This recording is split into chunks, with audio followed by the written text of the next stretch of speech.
ese alimento esté llegando. ¿Cuánto nos cuesta ese alimento espiritual a nosotros? Económicamente, ¿cuánto nos cuesta? Jesucristo dijo, de gracia se lo doy, y ustedes también denlo de gracia. No cuesta un peso, no cuesta un centavo, y gloria a Dios. Pero le cuento, aunque a nosotros para recibirlo no nos cuesta un centavo, quiero decirles que el que menosprecia este alimento le va a costar el lloro y el crujir de dientes, no por un tiempo determinado, sino por una eternidad completa. Ya hay personas que lo están experimentando. ¿Dónde?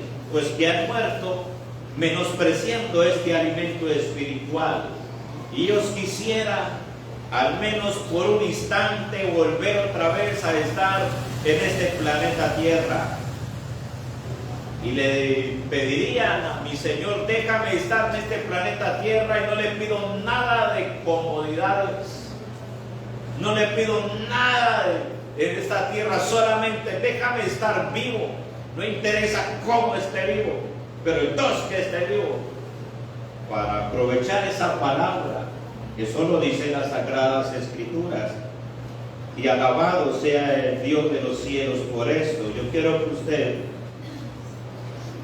abra las Sagradas Escrituras en el libro de los Jueces, en el capítulo 7. En el libro de los Jueces, capítulo 7, es el séptimo libro de las Sagradas Escrituras. Génesis, Éxodo, Levítico, Números, Deuteronomios, Josué, Jueces, capítulo 7. Y gloria a Dios por cada persona que Dios ha permitido estar en este lugar. Lo felicito, usted es un valiente. Y gloria a Dios. Qué gusto ver a Carlos Iván aquí con nosotros otra vez. Usted es un valiente, Carlos Iván. Y gloria a Dios. Y la palabra de Dios no volvió vacía. Aleluya. Gloria a Dios. Dice así la palabra de mi Señor. Y leemos la palabra de Dios con la presencia y la dirección de nuestro Dios Padre, Hijo y Espíritu Santo. Versículo 15 al versículo 20. Jueces capítulo 7, del versículo 15 al versículo 20. Cuando Gedeón oyó el relato del sueño y su interpretación, adoró, y vuelto al campamento de Israel dijo, levantaos, porque Jehová ha entregado el campamento de Madián en vuestras manos. Y repartiendo los 300 hombres en 3 escuadrones, dio a todos ellos trompetas en sus manos y cántaros vacíos, con teas ardiendo dentro de los cántaros. Y le dijo, miradme a mí, y haced como hago yo. He aquí que cuando yo llegue al extremo del campamento, haréis vosotros como hago yo. Yo tocaré la trompeta, y todos los que estarán conmigo, y vosotros tocaréis entonces las trompetas alrededor del campamento, y diréis, por Jehová y por Gedeón. Llegaron pues Gedeón y los 100 hombres que llevaba consigo al extremo del campamento, al principio de la guardia de la medianoche, cuando acababan de renovar los centinelas, y tocaron las trompetas, y quebraron los cántaros que llevaban en sus manos. Y los 3 escuadrones tocaron las trompetas, y quebrando los cántaros, tomaron en la mano izquierda las teas, y en la derecha las trompetas con que tocaban, y gritaron, por la espada de Jehová y de Gedeón. Amén. Pueden tomar asiento. Los madianitas y amalecitas derrotados. Los madianitas y amalecitas representan las cosas que a usted no le dejan respirar, las cosas que a usted le impiden disfrutar de lo que Dios da, ¿Y qué es lo que Dios da? Paz, tranquilidad, gozo, esperanza, fuerzas, vitalidad, vida en abundancia. El resto, pues, de lo que hay en la tierra son añadiduras. Los madianitas y amalecitas son todas aquellas dificultades que usted tiene, que en su casa no le dejan estar tranquilo. Hay a veces en las casas, en la casa, yo no sé si a alguien le ha pasado así. A mí en un tiempo pasado me pasaba, ya rara vez no me vuelve a pasar, que uno dice: yo quiero desaparecerme de aquí de esta casa, ya no quiero volver a esta casa. ¿Por qué? Porque es invivible. Esos son los amalecitas y los madianitas. Esos representan, les saquean la tranquilidad, no pueden vivir tranquilos. Entonces no es las personas, son esos amalecitas y esos madianitas. O de pronto no es algo que le quita la tranquilidad, es una enfermedad muy fuerte. O de pronto no es una enfermedad, es una crisis económica, una crisis social, etc.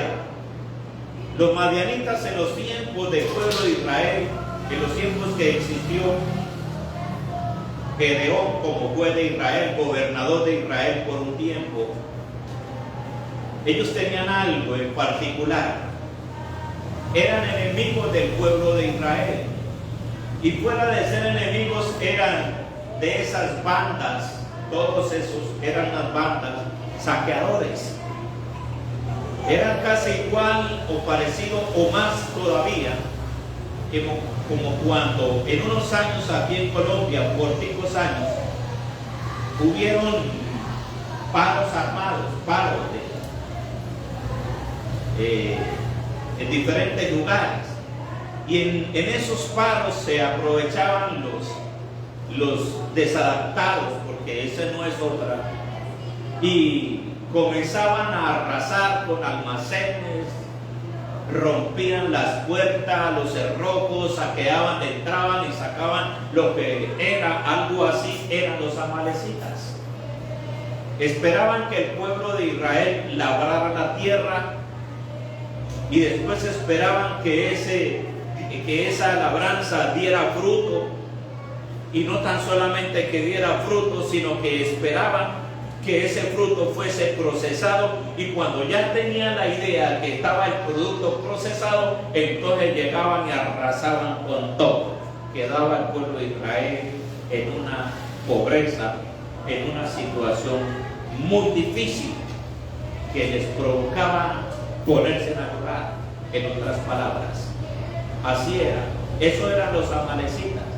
Por eso digo que todas las dificultades que nos exprimen a nosotros el aliento, las fuerzas, la tranquilidad y la paz, representan los amalecitas. Después de la muerte del profeta Josué, que fue a los 110 años de vida, el pueblo de Israel fue gobernado por jueces. De inmediato Dios no nombró reyes, sino que fue un periodo que le llamamos el periodo de los jueces, y ese periodo duró aproximadamente, según algunos escritos de las Sagradas Escrituras, y conectando unos eventos y otros eventos con alguna cantidad de fechas que nos dan, ese periodo de los jueces duró aproximadamente 356 años. Fue muy prolongado. Y si usted quiere saber el resumen, lo condensado de eso, usted lo encuentra en el libro de los jueces, en el capítulo 2. Está todo condensado ahí. ¿Qué fue lo que pasó en esos 356 años? Tristemente, el pueblo de Israel siempre tuvo una inclinación por la idolatría, y fue una de las causas por la cual Dios tuvo que dejarlos en manos de sus enemigos. porque Dios no comparte gloria ni adoración con otros dioses. El pueblo de Israel tenía esa inclinación a adorar a otro Dios diferente al Dios de los cielos. Eso pasa también en la época. La causa de la idolatría fue que Dios permitió que sus enemigos lo oprimieran, los arrasaran, y en todo ese tiempo de su rebelión Dios permitió que los enemigos los aplastaran. Pero cuando el pueblo de Dios, el pueblo de Israel, se arrepentía, tenía el agua hasta el cuello, estaban en el desespero más tremendo, ellos clamaban al Señor por liberación.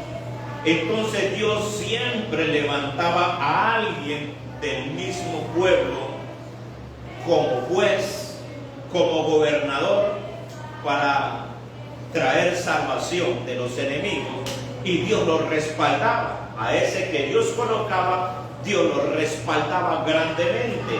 Dios colocaba su manto sobre él. Ayer enseñaba algo sobre el manto, y gloria a Dios. Pero sucedía algo, y era que el pueblo estaba muy bien. Cuando el pueblo estaba muy bien delante de Dios,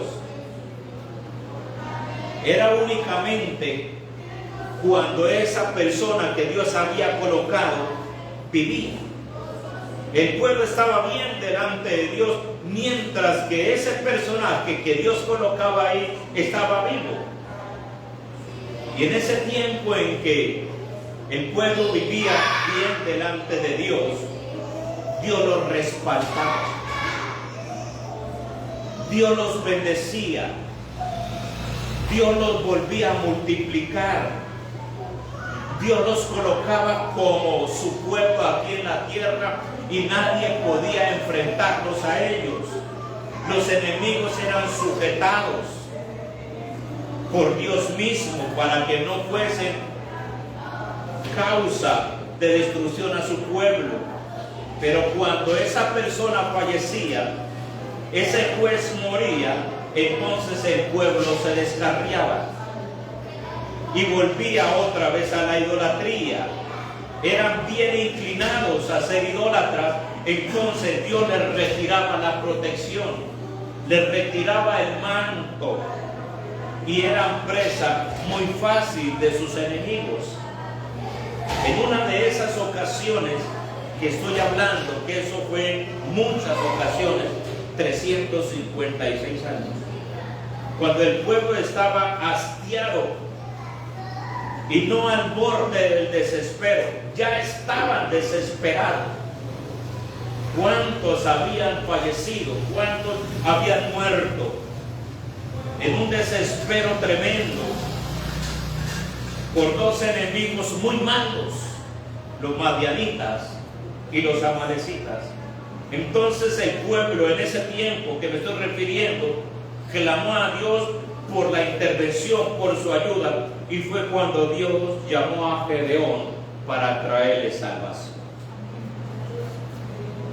Gedeón fue, según los análisis de la historia, fue el sexto juez que Dios ya había levantado.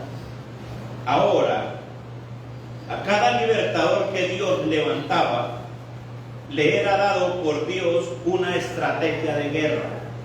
A cada uno, una estrategia diferente.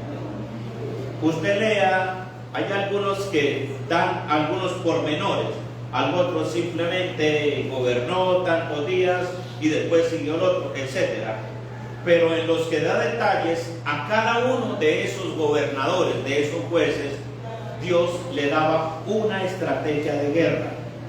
Y rara vez esa estrategia era la misma, era diferente. Y la estrategia de guerra era para poder vencer a los enemigos. Y cada una de esas estrategias, al escudriñarlas nosotros, hoy en día, nos trae una enseñanza espiritual en las batallas espirituales. Pues a diferencia de ese tiempo, en ese tiempo las batallas se hacían netamente físicas se hacían, dirigidas en lo espiritual. Las guerras que se hacían eran cuerpo a cuerpo, eran con espadas de hierro, de acero y armamento físico, y en realidad mataban a otra persona. Eso era la guerra física. Pero encuentro cuando era una guerra física en ese tiempo, era dirigida en lo espiritual. Porque si no había dirección espiritual, esa guerra física no la ganaban. Pero en el día de hoy, las batallas netamente todas las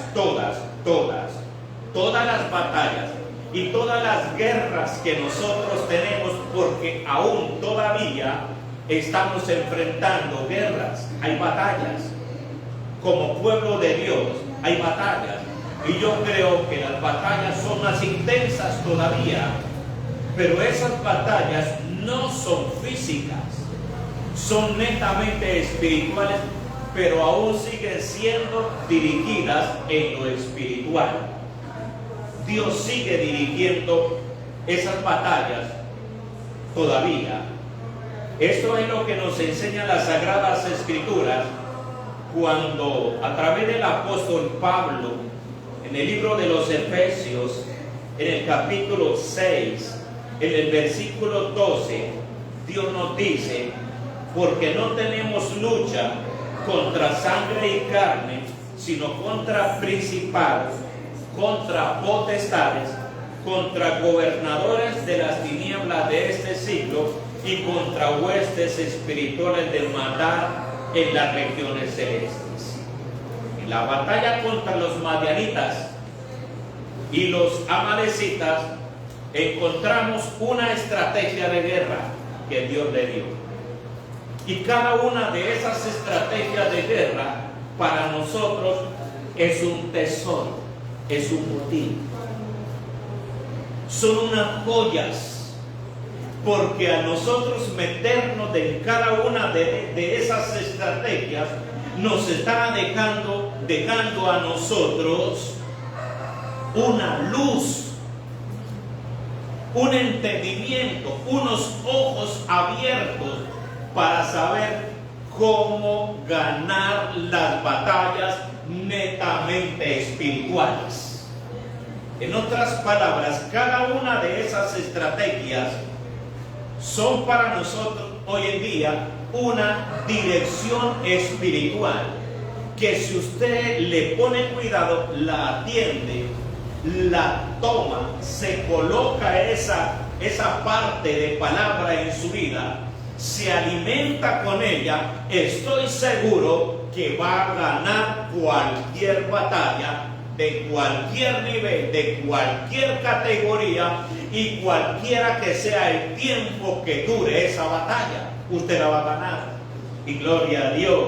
¿Cuántos valientes hay en este lugar? Amén. Denle un aplauso a Dios. Todos los valientes.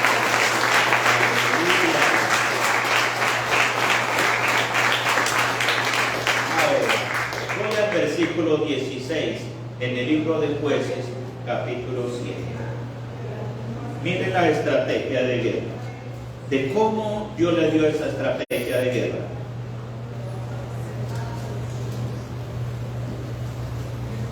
Jueces 7:16. Y dice así la palabra de nuestro Dios: y repartiendo los 300 hombres en 3 escuadrones, dio a todos ellos trompetas en sus manos y cántaros vacíos, con teas ardiendo dentro de los cántaros. Me voy a referir no a los 300, que entre otras, eso tiene un elemento profético. 300 divididos en 3, entonces se conformó 3 escuadrones de 100 guerreros. Pero me voy a referir a lo que Gedeón le entregó a cada uno de esos 300. ¿Qué les entregó? Ahí lo dice en el versículo. Trompetas, 1, cántaros desocupados y teas ardiendo. ¿Sabes qué son teas? Una antorcha. Una antorcha. Eso es una tea. Yo hago una pregunta. Creo que más adelante tengo el dato. Eran aproximadamente 135,000 personas, soldados entre los madianitas y los amalecitas. Como 135,000 era la cantidad del ejército de esos dos ejércitos contra el pueblo de Israel. Ahora, ¿con cuántos Gedeón iba a pelear? 300. Ahora, ¿cuántas espadas tenían esos 135,000? Pues por lo menos 135,000 espadas. ¿Qué más tenían? Tenían escudos, tenían jabalinas, me imagino tenían ondas y una cantidad de armamento tenían. Flechas. Y bien entrenados. La pregunta es, miren los dos ejércitos.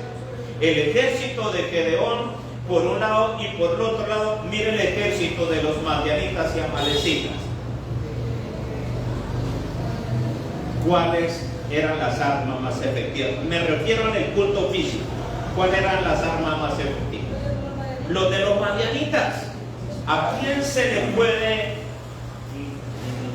meter en la cabeza que con unas trompetas, unos cántaros vacíos, unas teas ardiendo dentro de los cántaros, con eso iban a derrotar a 135,000? Eso es algo grave. Pero Dios nos estaba dando una enseñanza en eso.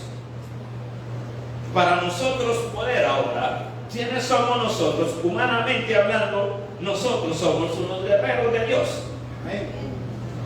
Ahora, sin nada de Dios, ¿cómo podemos nosotros enfrentar no a 135,000 demonios, sino a un imperio de tinieblas completo, que esos son billones y billones de demonios, hablando de uno que llama diablo, contra uno de nosotros? Humanamente hablando, ¿podemos vencerlo? No se puede vencer. Aleluya. Pero Dios dijo, con unas cántaros, con unas trompetas y unas teas, ustedes lo van a derrotar. Entonces, aquellos, yéndome a otra escena de la historia, entonces aquellos 10 espías dijeron, no, eso es imposible. Nosotros no podemos atacar a esa nación, a ese pueblo. No podemos entrar. Consideremos más bien devolvernos para Egipto, porque ellos nos van a tragar vivos a nosotros. Pero habían dos que miraban por los ojos de Dios. Y si Dios dijo que nos iba a dar esa tierra, pues creámosle a Dios. ¿Y cómo lo va a hacer Dios? Ese no es el problema de nosotros, ese es el problema de Dios. Que si nos dijo que nos va a dar esa tierra, pues nos la va a dar. Eso es fe. Y gloria a Dios. Nadie en esa época, ni en esta época, podría pensar que un ejército de solo 300 hombres podría vencer y derrotar a un ejército de 135,000 personas, que era lo que conformaban el ejército de los amalecitas y el ejército de los madianitas. Y aún peor, que esos 300 hombres no iban a utilizar los misiles ni las bombas de largo alcance como las que está utilizando por allá Rusia contra Ucrania. No iban a utilizar eso, ni bombas de hidrógeno, ni bombas atómicas, sino unas trompetas, unos cántaros desocupados y unas antorchas encendidas. Esto se sale de nuestra razón, de nuestra lógica. Dice Zacarías capítulo 4 versículo 6. El profeta Zacarías capítulo 4 versículo 6. Viene lo que Dios nos dice a nosotros. Y esta palabra Dios se la dio a Zacarías, y esa generación la cogió y se dieron cuenta que eso era verdad. La siguiente generación volvió a tomar esa palabra y fue verdad. En la generación de que Jesucristo estuvo aquí en la tierra, tomó esa palabra y fue verdad. La generación antes de nosotros, nuestros abuelos y nuestros bisabuelos que fueron ministros de Dios, bueno, no digo la generación, sino hago referencia de que hubieron grandes hombres y se dieron cuenta que esa palabra era verdad. ¿Cuál palabra? Entonces respondió Zacarías 4:6 y me habló diciendo: esta es palabra de Jehová a Zorobabel, que dice: no con ejército ni con fuerza, sino con mi espíritu, ha dicho Jehová de los ejércitos. No eran las teas, no eran los cántaros, no eran las trompetas. Entonces, ¿qué era? Era Jehová de los ejércitos. Era el Espíritu de Dios en medio de nosotros. Entonces ya podemos tener como una idea qué hacer con esas batallas que estamos enfrentando, esos amalecitas que nos están atacando, porque estoy seguro que sin excepción alguna, incluyendo el pastor que está aquí presente, sin excepción, en alguna ocasión esos amalecitas y esos madianitas nos han hecho el camino de hormiga a nosotros. Claro, ¿cuál es la estrategia? De Dios, el Espíritu Santo de Dios no es con la fuerza, no es con espada, no es con palabras, es con mi espíritu. Entonces yo sé que con el Espíritu de Dios, ¿qué tengo que hacer para ganar las batallas? Aleluya. Toma algo de la enseñanza de ayer.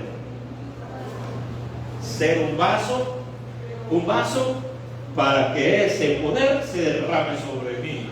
Y cuando el poder está sobre mí, entonces usted cómo va a ver a Goliat, como los hermanos de David lo vieron, o como el rey Saúl vio a Goliat. Era el mismo Goliat. ¿Cuál era la diferencia? Saúl, ¿cómo vio a ese Goliat? Lo vio como un ser invencible, grandote. Claro, usted lo miraba a la visión humana, usted lo miraba, claro, ¿quién se le puede enfrentar? Ya llevaba 40 días en ese sonsonete todos los días, blasfemando contra ellos, echándose el agua sucia encima, y nadie podía enfrentarlo hasta que llegó un chiquitico y tenía la visión diferente y pudo entender que no con ejército ni con fuerza, sino con el Espíritu de Dios, ha dicho Jehová de los ejércitos. Y entonces le dijo: ¿quién se creyó ese incircunciso para enfrentar no al ejército de Saúl, sino al ejército de Jehová de los ejércitos? Se metió con el que no debía de meterse, y entonces hoy mismo le voy a quitar la cabeza a usted.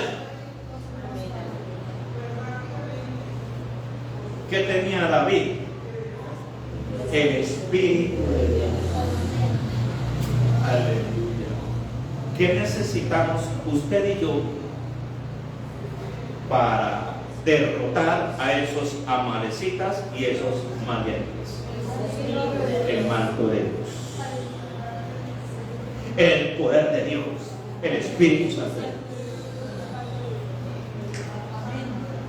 Lo mismo, mirando las estrategias, cuando Josué tomó a Jericó, que lo hizo rodeándola y gritando como loco, hasta que por el grito del pueblo los muros de Jericó se cayeron. Así en el físico lo vemos así, pero no fueron los gritos del pueblo que hicieron que los muros de Jericó se cayeran, sino fue el poder de Dios que se accionó a la obediencia de un pueblo, a la palabra que Dios les había dado, hizo que los muros se cayeran. Entonces hay cosas en nosotros que tenemos que hacer. Hay cosas en nosotros que tenemos que hacer para poder derrotar los amalecitas. Y gloria a Dios por eso. Y voy a retomar algo de lo que enseñé ayer, porque es que eso me está dando vueltas en la cabeza. Yo hablaba de una palabra que Jesús nos dio, porque muchos son los llamados y pocos los escogidos. Y enseñaba, el llamado somos todos, todos. Los escogidos son los que cumplen el requisito. Un ejemplo cotidiano, no de la escritura, cotidiano. Aquí hay una buena cantidad de gente. Gloria a Dios por eso. Aleluya. Si alguien viviera en este momento, y dijera, en la alcaldía de Nilo, queremos dar la oportunidad a ustedes de ocupar 2 cargos. Es que hicimos un hospital y entonces necesitamos por lo menos 2 médicos, doctores. Ese es el llamado. La pregunta es, dentro de los que estamos en nosotros, ¿alguno de nosotros puede postularse para un cargo de esos? ¿Por qué? No cumplimos los requisitos. ¿Ya me deben entender? Y gloria a Dios. Todo el descubrir todas estas cosas nos hacen a nosotros saber cuáles son los requisitos. Y los requisitos que Dios nos da a nosotros no los puso de aquí al planeta Marte, inalcanzables. No. Él los taladró, los esculpió, nos los dio en nuestra mente y en nuestro corazón. Escribió. Lo único que nosotros debemos de hacer es comenzar a tomarlos. Amén, gloria a Dios. Jericó no se derribó por los gritos de aquel pueblo. Sí, aquel pueblo gritó. Era la estrategia que Dios le había dado. Pero no fueron los gritos. Fue la obediencia que ese pueblo tuvo sin cuestionarle. Señor, pero es que ¿cómo se va a caer un muro a puros gritos? No cuestione a Dios. Josué y el pueblo cuestionó a Dios. Simplemente dijo, griten. Y ellos comenzaron a gritar. Y cuando comenzaron a gritar, ellos pensaron que fue demasiado fuerte y el grito tumbó los muros. No fue el grito de ellos, fue el poder que Dios se accionó cuando ellos cumplieron los requisitos de obedecer a Dios.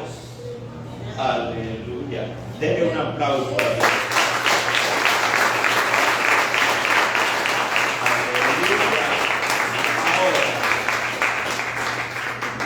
Volvemos a lo de Gedeón.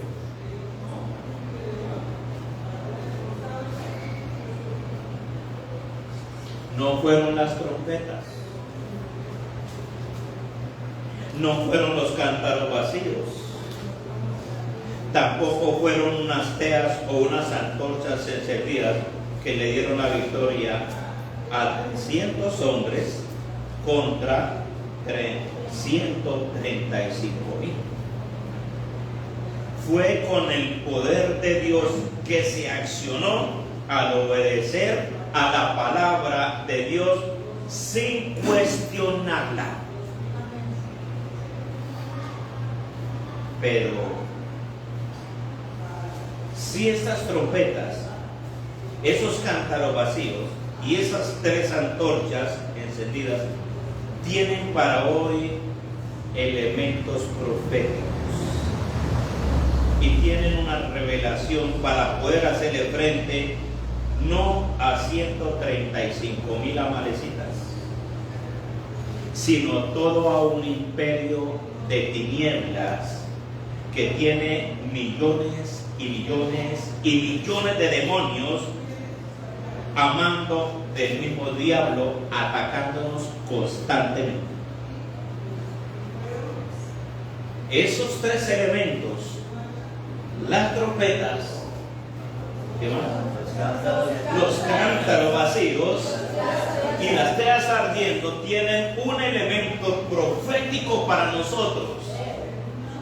En lo espiritual, hoy vamos a aprender a accionar esas trompetas, esos cántaros vacíos y esas teas ardiendo.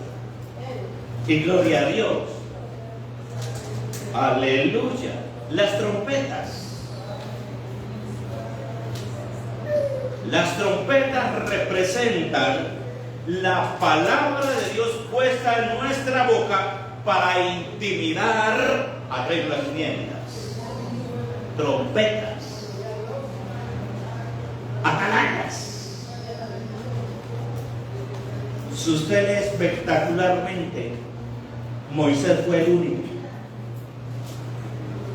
a quien Dios llevó en el espíritu, lo llevó en el momento en que la tierra estaba desordenada y vacía.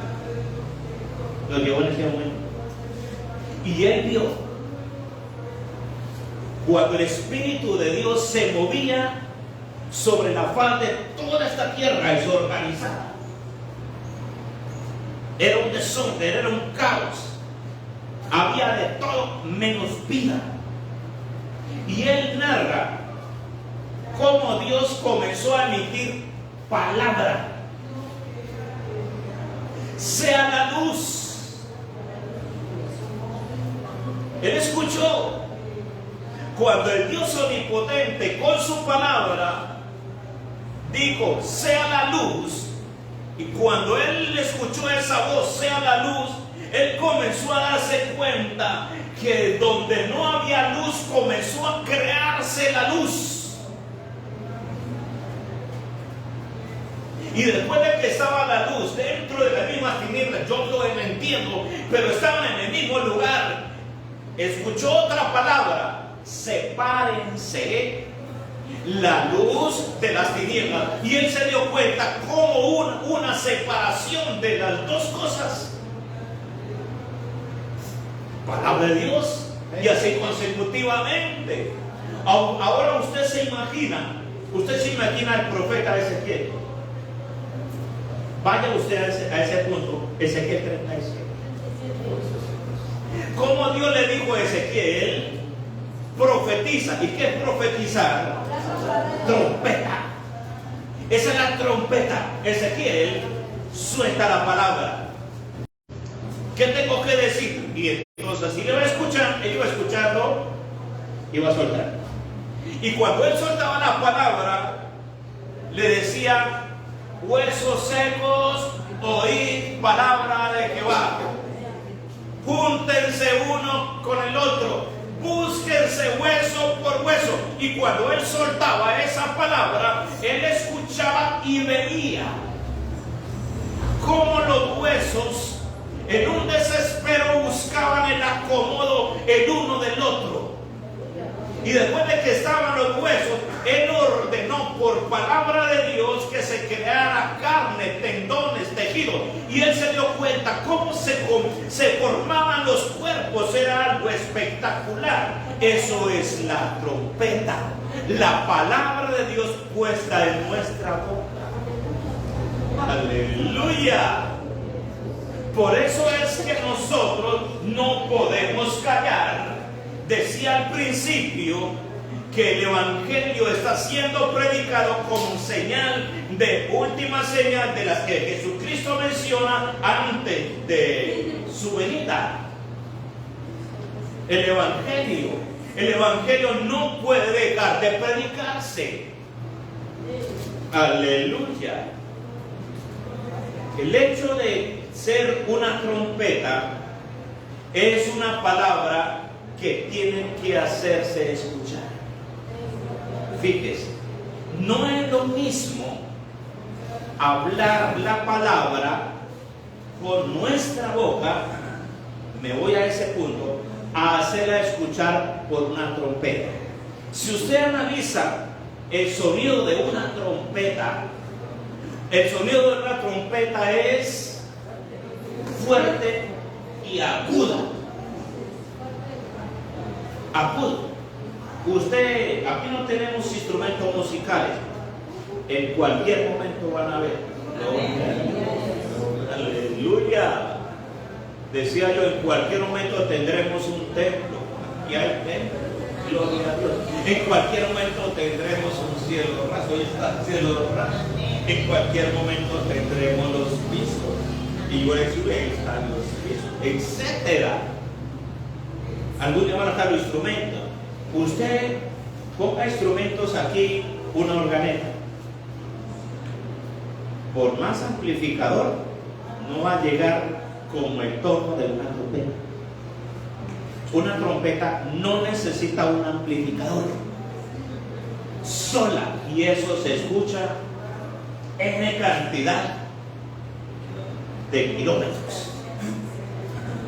Entonces, ¿qué quiso decir Dios cuando le dio una estrategia de guerra para destruir a los amalecitas? Le dijo a Gedeón: hágase 300 trompetas y dele a cada uno una trompeta. ¡Aleluya! ¿Qué representa hoy? Que usted y yo tenemos que comenzar a hacer sonar esa trompeta. Amén. Ahora, pues no todos tienen una garganta como la que Dios me ha dado. Y le decía el texto de Efesios 6:12: nuestra lucha no es contra sangre y carne, sino contra principados, potestades, gobernadores y jueces espirituales de maldad. Ahora, cada uno de los cristianos que me están escuchando como loco van a estar por la calle y griten como el loco. Espiritualmente, escúchelo bien. El evangelio que yo estoy predicando debe ser tan fuerte, tan efectivo, que tenga que penetrar hasta los oídos más sordos. Y gloria a Dios. Y cuando esa palabra es bien fuerte cuando sale nítida de arriba, y como sale de arriba pasa por mi boca sin contaminarse por mis malos resabios ni mis perjuicios, sino que yo la suelto como Dios me da, y aquí yo vivo en santidad y vivo en rectitud. Esa palabra llega a lo más profundo del corazón. Amén. ¿Me entendieron hasta aquí? Ahora vayamos a los cántaros desocupados. ¿Cómo Gedeón hizo 300 cántaros y a cada uno? Pues no era lo más probable que a cada uno mínimo le hiciera una lanza y una espada y un lanzaflechas y eso. Pero a cada uno le dio una trompeta. Ahora un cántaro. Los cántaros, usted hágase la imagen de un cántaro. En un recipiente. ¿Para qué? Para depositar algo líquido. Eso es un recipiente, un cántaro. Un balde. En el tiempo un balde. En ese tiempo un balde. Una olla, una caneca. Ese era un cántaro. Un recipiente. Ahora, esos cántaros representan al ser humano, a nosotros, como vasijas para que Dios deposite de lo de Él en nosotros. Nosotros somos los cántaros. Amén. Gloria a Dios. Primera de Corintios, capítulo 3, versículo 16. Y voy a ir aligerando porque el tiempo se me acabó. ¿No sabéis que sois templo de Dios y que el Espíritu de Dios mora en nosotros? ¿Quién es usted? Usted es templo de Dios. Una vasija, un cántaro. Aleluya. Leo el versículo 19, 6:19. 6:19, 1 Corintios, ahí estoy. ¿O ignoráis que vuestro cuerpo es templo del Espíritu Santo, el cual está en vosotros, el cual tenéis de Dios, y que no sois vosotros. Aleluya. Ahora, ya me entendieron, claro. ¿Qué representa el cántaro? Nosotros. Nosotros somos cántaros. ¿Qué características tenían esos cántaros cuando Dios dijo a Gedeón un cántaro para tal? ¿Qué características tenían? Vacíos. A ver, ¿por qué vacíos? Podían tener un poquito de aceite, un poquito de vino, un poquito de combustible, por ahí un poquito de carbón encendido, un poquito por ahí de gasolina para encenderlo. No, tenían que estar vacíos.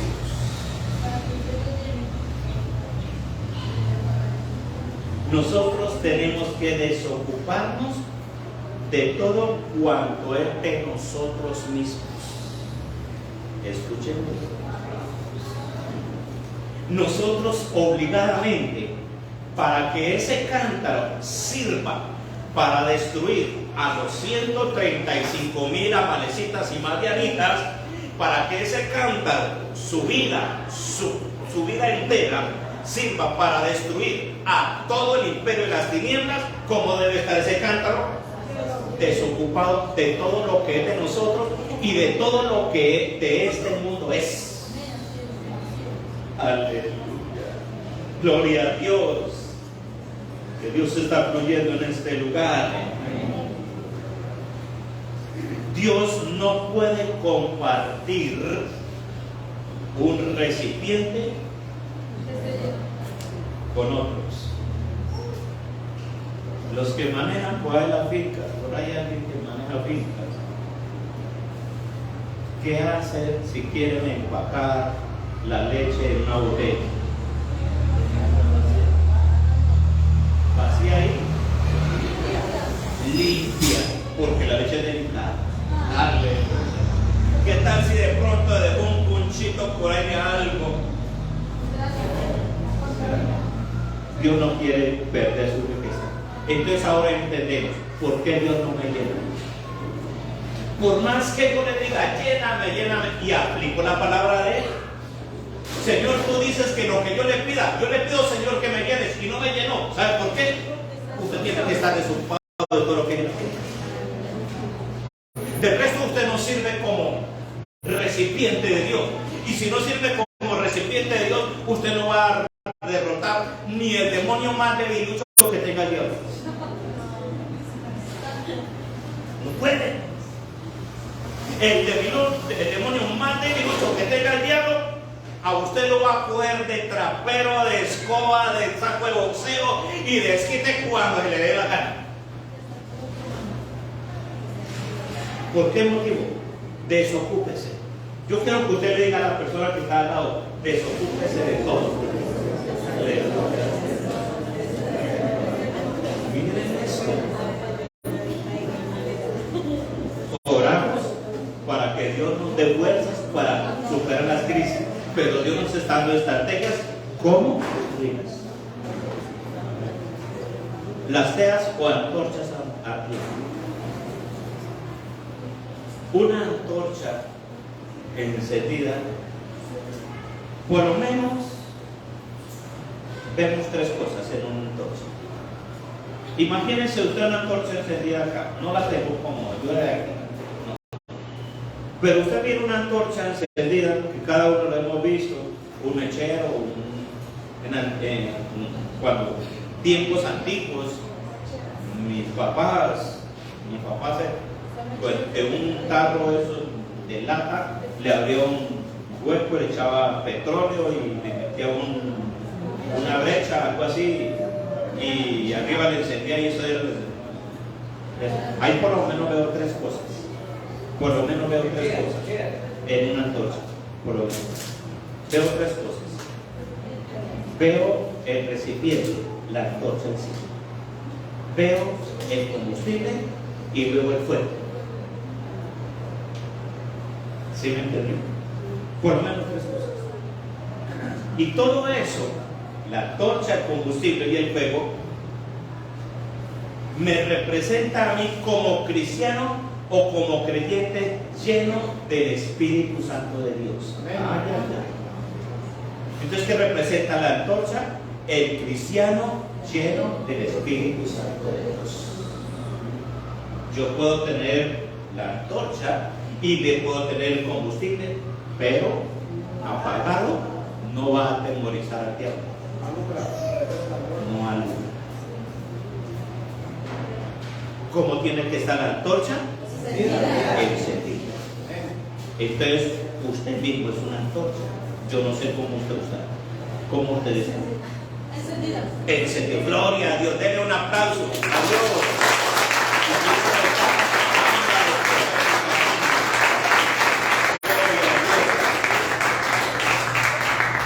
Bendito sea Dios.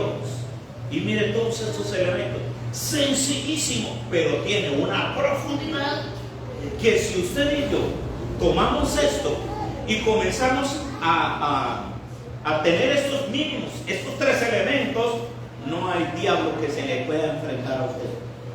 No lo hay. No existe. Se le enfrentó a usted. Y de la misma manera que se le enfrentó a usted, de esa misma manera tiene que salir corriendo. Por un camino entró. Y por 10 caminos van a huir. Así lo dice la palabra del Señor. ¿Cuándo? Aleluya. Cuando usted tiene la trompeta, el cántaro y la esté ardiendo. Ahora, ese fuego, ¿sabe qué representa? El accionar del Espíritu Santo de Dios en su vida. De nada sirve si usted tiene la antorcha y el combustible. Entre otras, la antorcha es el vaso de ustedes. La antorcha. ¿El combustible cuál es? La oración, ayuno, las vigilias, leer la Biblia, escudriñarla. Ese es el combustible. Pero si usted no tiene el Espíritu Santo de Dios, son címbalos derretidos. Que si alguien lo toca, le dice ay, ay, ay, pero no tiene sonido propio. Pero si usted tiene el fuego de Dios, el accionar de Dios, ese combustible es de acuerdo al fuego de Dios, entonces esa antorcha sí va a quemar, va a aterrorizar al enemigo. Y ese fuego del Espíritu Santo de Dios. El apóstol Pablo le decía a la iglesia a Tesalónica, y entre otras también le decía, no tan solamente a la iglesia de Tesalónica, sino que también le decía a la iglesia de Milo, no apaguéis el Espíritu. No apaguéis el Espíritu. Tenemos que mantener la antorcha encendida constantemente. El oficio, el trabajo constante es normal. Eso es lo cotidiano. Que el reino de las tinieblas esté todos los días con un carro lleno de agua tratando de apagar la antorcha a usted. Pero cuanto más el diablo intente apagar la antorcha con usted, usted le mete más fuego y más fuego y más fuego. Tan fuerte fue el fuego que cayó de Dios en el tiempo en que Elías le construyó un altar. Tan fuerte fue que Elías lo había mandado a mojar, bien mojado, bien mojado. Échele agua suficiente hasta que le hizo el charco alrededor de eso. Y entonces ahora sí fuego, por más agua que le había echado, así no hubiera estado el altar netamente nadando en agua, el fuego había caído y había consumido el agua, la leña, el altar y las piedras. El trabajo de nosotros es mantener las telas ardiendo. Ese es el trabajo de nosotros. Y para eso tenemos que echarle combustible. Pero entonces decía que el combustible y el fuego son dos cosas. ¿Y usted cómo mantiene el combustible? Sometiéndose completamente Y concluyo con algo de ayer también, con algo de ayer que me quedó sonando. Hablaba de un llamado y de un manto. Elías llamó a Eliseo, botó inicialmente el manto de él sobre Eliseo y le dijo: ven y sígueme. Y después cogió el manto y se lo puso otra vez, y después se le fue a Eliseo. Y más adelante Eliseo cogió el manto que se le soltó a Elías cuando fue levantado. Entonces encontré esto. En el llamado, Elías fue a buscar a Eliseo. Pero en el manto, Eliseo fue el que fue a buscar a Elías, no se le despegó para nada. Nosotros tenemos que estar pegados continuamente a la presencia de Dios para que en ese fuego cada vez sea más intenso y más fuerte. Y entre más fuerte sea ese fuego, más intenso, más seguro en la batalla. Claro, usted va a ojos cerrados. Usted enfrenta esa guerra, esa lucha a ojos cerrados. Usted está bien confiado porque sabe qué es lo que tiene adentro. Usted sabe qué es lo que está fluyendo dentro de usted. No tengo plata y no tengo oro, pero lo que tengo le doy. ¿Qué tenían ellos adentro? Era poder, era fuego de Dios. El respaldo de Dios. Eso es lo que nosotros debemos de hacer. Y Dios nos está despertando para este propósito. Y yo quiero que usted incline su rostro ahí donde usted está. Es precioso esto. Gracias, papá. Nunca nos has quitado la mirada de nosotros. Si por un momento tú hubieses quitado la mirada, ya los amanecitas y madianitas nos habían tragado vivos. Mi Padre, pero la misericordia tuya se ha extendido. Ahora nos está revelando secretos, códigos en tu palabra para poder vencerlos. Esos amanecitas son las dificultades que nos están apagando. Y Señor, tomamos esta palabra.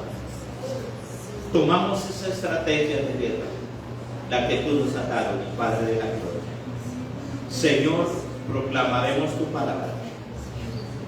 Y también nuestra vida estará a la disposición tuya, desocupada de todo lo de este mundo, y también estaremos encendidos con el fuego tuyo ardiendo permanentemente en nosotros. Y Señor Dios, quizás la fuerza se acabe, sí, Padre de la gloria, pero en ti hay muchas fuerzas, en ti hay mucho aliento, en ti hay mucho fuego, mi Padre de la gloria. Hoy lo recibimos, hoy nos esforzamos para entrar a ese lugar y tomarlo, mi Padre de la gloria. Y Señor Dios, de seguro no habrá batalla perdida, no habrá enemigo ensañado contra nosotros, mi Señor Dios grande. No habrá nadie en todos los días de nuestra existencia que nos pueda hacer frente, mi Padre de la gloria. Los venceremos a todos, y como decimos nosotros, mi Padre de la gloria, todos serán pan comido para nosotros. Gracias, Dios. Aleluya. Gloria a Dios.